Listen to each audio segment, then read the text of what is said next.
I congratulated him and Senator Biden on their impressive victory. This moment is especially uplifting for a generation of Americans who witnessed the struggle for civil rights with their own eyes. 4 decades later, see a dream fulfilled. It'll be a stirring sight to watch President Obama, his wife Michelle, and their beautiful girls step through the doors of the White House. I know millions of Americans will be overcome with pride at this inspiring moment that so many have waited so long. I know Senator Obama's beloved mother and grandparents would have been thrilled to watch the child they raised ascend the steps of the Capitol and take his oath to uphold the Constitution of the greatest nation on the face of the earth. I told the President-elect he can count on complete cooperation from my administration as he makes the transition to the White House. I want to thank the President-elect for joining the ex-presidents. One message that I have, and I think we all share, is that we want you to succeed. Whether we're Democrat or Republican, we care deeply about this country. We wish you all the very best, and so does the country. Thank you all. George, I will always remember the gathering you hosted for all the living former presidents before I took office, your kind words of encouragement. Plus, you also left me a really good TV sports package. Hard to believe that this is my 7th year of pardoning a turkey. Time flies, even if turkeys don't. That was good. That was good. I thought it was pretty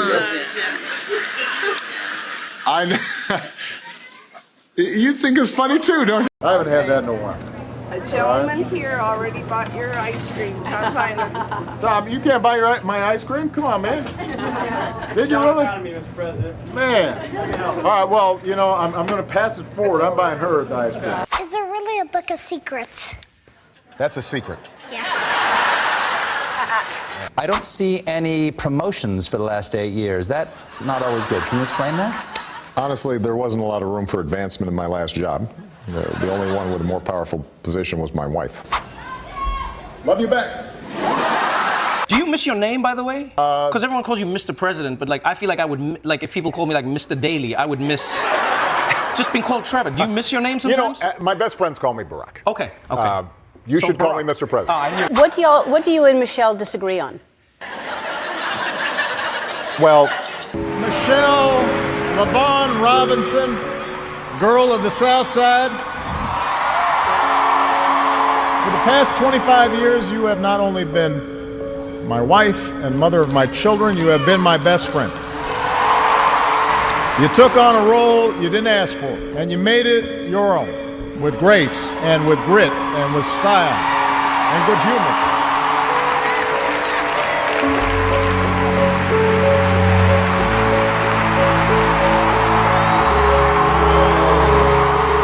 Me proud, and you have made the country proud.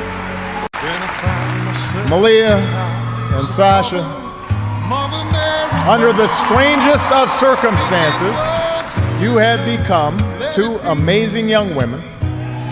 You are smart and you are beautiful, but more importantly, you are kind and you are thoughtful and you are full of passion. And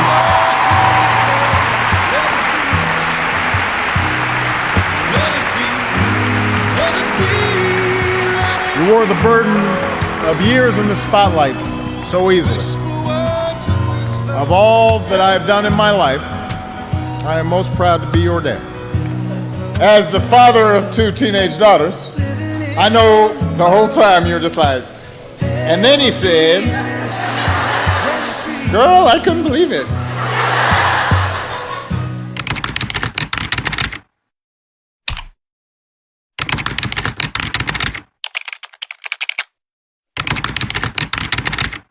Dun, dun, dun, dun, dun, dun, dun, dun, dun, dun, dun.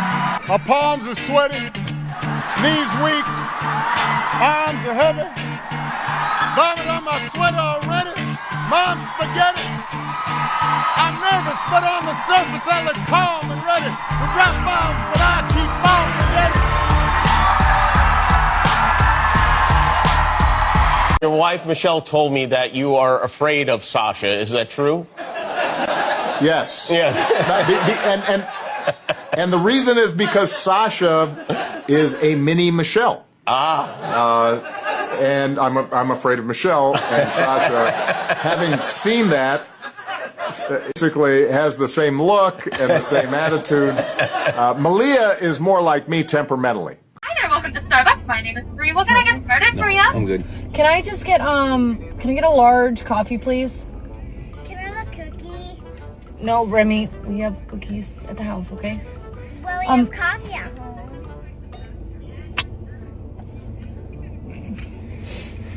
Can I get a cookie, please?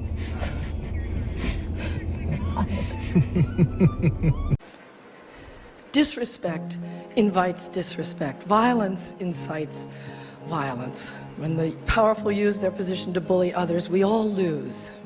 It was that moment when the person asking to sit in the most respected seat in our country imitated a disabled reporter, someone he outranked in privilege, power, and the capacity to fight back.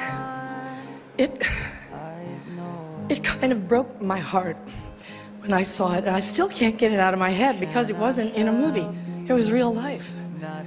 And this instinct to humiliate, when it's modeled by someone in the public platform, by someone powerful, it filters down into everybody's life because it kind of gives permission for other people to do the same thing.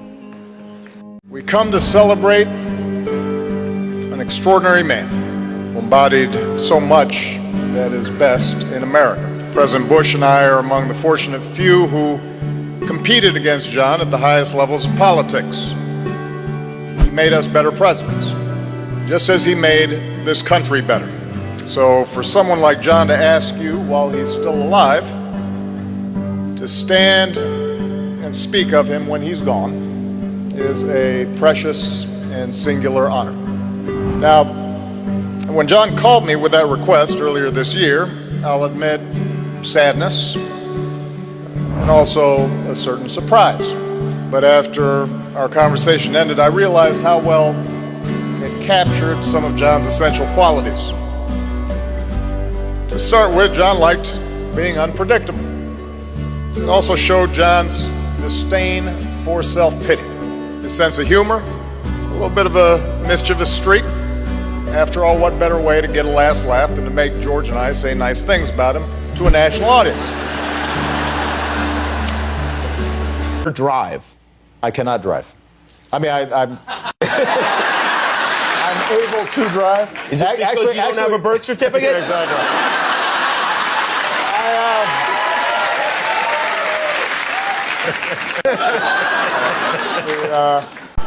I remember the first time I went in the store, right after Malia was born. I was like, what? That's how much diapers cost? I remember changing diapers. You think Donald Trump ever changed a diaper?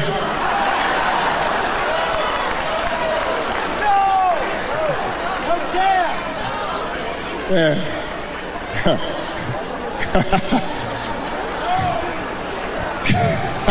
I almost said that, but I decided I shouldn't say it. I was so nervous to meet you, and I went up and I was practicing like, hello, First Lady, Miss First Lady, and I walk over and the First Lady starts laughing and looking at me. She goes, "Oh, honey, oh my gosh, you're so sweaty," and took my tie. This is a true story. I loosened my tie.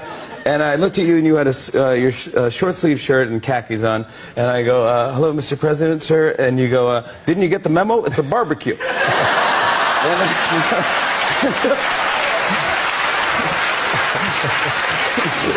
took the picture. They took the picture, and they escorted me out. And then I one more just like this. I'll place it directly behind here like that, lock it in place like this, right? Yep. You can feel it's back there though, right? Yeah. Now if you're holding it tight here and you're holding it tight here, it can't come out the side over here. No. Can't come out the side over here. Middle makes no sense. Top or bottom won't work, but if you rub it, it'll go straight through. What the hell? What the heck?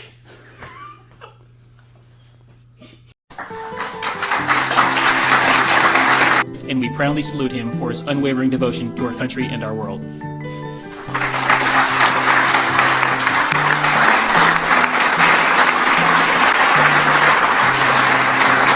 President Obama's got plenty of critics, and I'm just not going to be one. For those of you who don't know me, I'm Michelle's husband, Barack.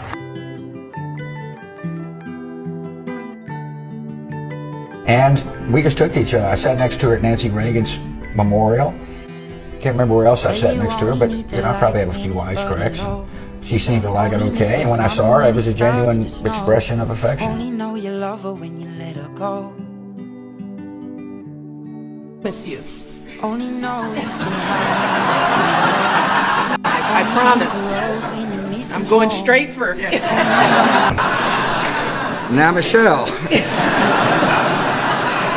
if anything happens, there's your man. Hate the road when you're missing home. Only know you love her when you let her go. And you let her go. The president is a public servant. They are temporary occupants of the office by design. Then it is your job to put the country first and think beyond your own ego. Tony, would you sing Fly Me to the Moon? Nobody in the world sings it like you. Fly me to the moon. Fly me to the moon. Let me play among the stars. Let me know what spring is like on Jupiter and Mars. In other words, please be true.